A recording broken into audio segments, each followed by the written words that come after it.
Welcome back to Headline to Heartline, where we slow the scroll and sit with the story behind the story. I'm glad you're here.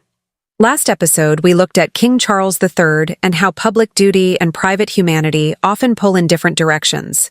Today, we're staying in the royal orbit, but zooming in on someone who's been splashed across the headlines for all the wrong reasons. Sarah, Duchess of York, yes, Prince Andrew's ex-wife, the writer and TV personality most of us know as Fergie. Before we dive in, a quick heads up. This episode mentions child sexual abuse in the context of news reporting. Take care of yourself as you listen. So what happened? In plain English, years ago, Sarah accepted money from Jeffrey Epstein. Money she later said she regretted taking.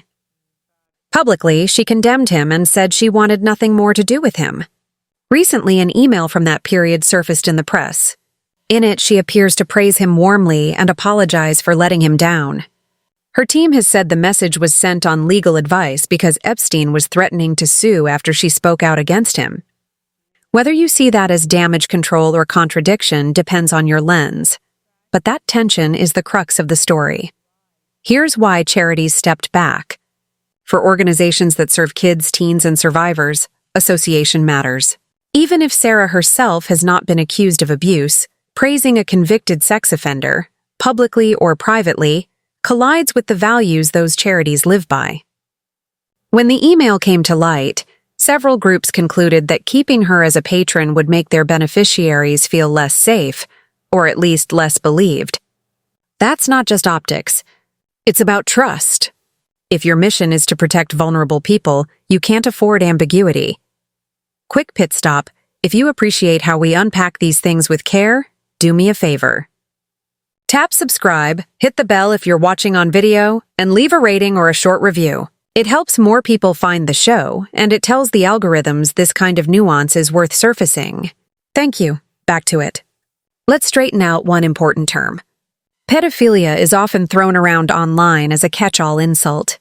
Clinically, it refers to a specific sexual interest in prepubescent children. In news coverage, what we're usually talking about is child sexual abuse and exploitation. Epstein was a convicted sex offender whose crimes involved minors. Sarah Ferguson has not been accused of committing those crimes. The outrage here isn't about her being an abuser. It's about her judgment, taking money from him at one point and, according to that email, offering warm words after saying publicly that she abhorred what he did. That clash between public stance and private tone is what made people bristle. Now, the Heartline, the human piece.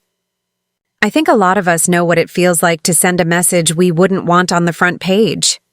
Maybe it was an awkward attempt to smooth things over, to keep a door from slamming, to avoid a lawsuit, to salvage a relationship, to just make something messy go away. We can be honest about that impulse and also be clear that proximity to harm carries responsibility. When your platform is big, your words ripple. If you've condemned someone for hurting kids, there isn't room for supreme friend in your vocabulary the next week, even if a lawyer is whispering, just send something to calm him down. Those two truths can sit side by side. The pressure is real, and the impact is real. What about the charities? I don't read their decisions as performative. I read them as protective.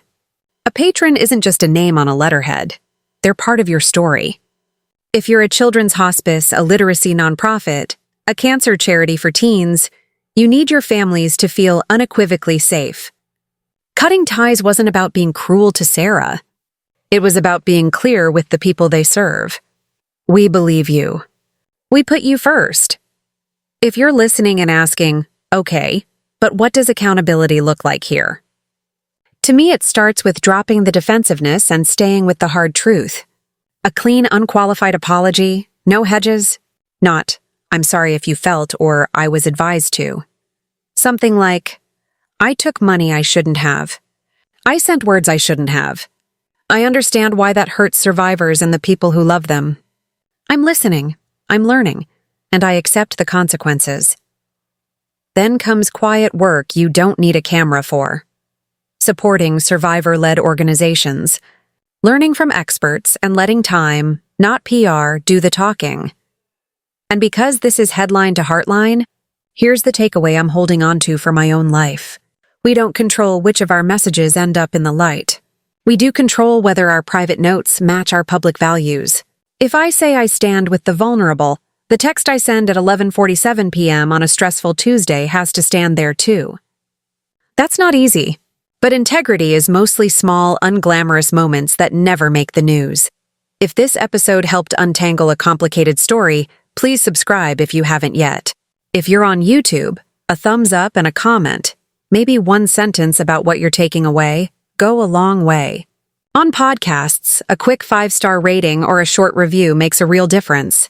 And if you want more conversations like this, share the episode with a friend who cares about both facts and feelings. I'm grateful you spend part of your day here. This has been Headline to Heartline, where we try to move from the hot take to the human take. I'm Jane, and I'll see you in the next episode.